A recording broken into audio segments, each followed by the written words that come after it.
4 నెలల్లోనే మనకు 50 పడకలు అదనంగా ఇక్కడ నిర్మించేదానికి గౌరవ మంత్రి గారు చొరవతో ఈరోజు రాష్ట్రంలో 10 శాంక్షన్ అయితే అది మన రాయచోటి నియోజకవర్గంలో 25 కోట్ల రూపాయలతో ఆయన సహకారంతో ఇక్కడ పెట్టుకుంటున్నామంటే ఇది మనకు గర్వకారణం.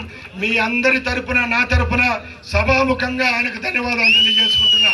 ఎందుకంటే నేను ఒకరోజు అసెంబ్లీలో ఉన్నప్పుడు అన్న దగ్గరకు పోయి అడిగాను, ఇప్పుడు కాదు ఫస్ట్ 3 నెలల్లోనే ఇట్లా హాస్పిటల్ వస్తుందన్న, దయచేసి రాయచోటిని జిల్లా కేంద్రంగా చేశారు, ఎక్కడ చూసినా కూడా జిల్లా చేసినామని చెప్పుకుంటున్నారే తప్పక ఏ విధమైన అభివృద్ధి లేదు.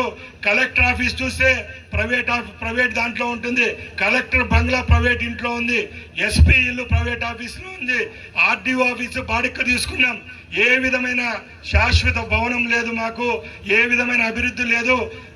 మీ యొక్క శాఖలో నాకు ఏదైనా సాయం చేయండి అన్న అంటే మొట్టమొదటిగా ఆయన మాట ఇచ్చారు. ఈరోజు శంకుస్థాపన కార్యక్రమానికి ఇచ్చేయడం జరిగింది. వారికి ధన్యవాదాలు తెలియజేసుకుంటున్నా. అదే హాస్పిటల్ నిర్మాణం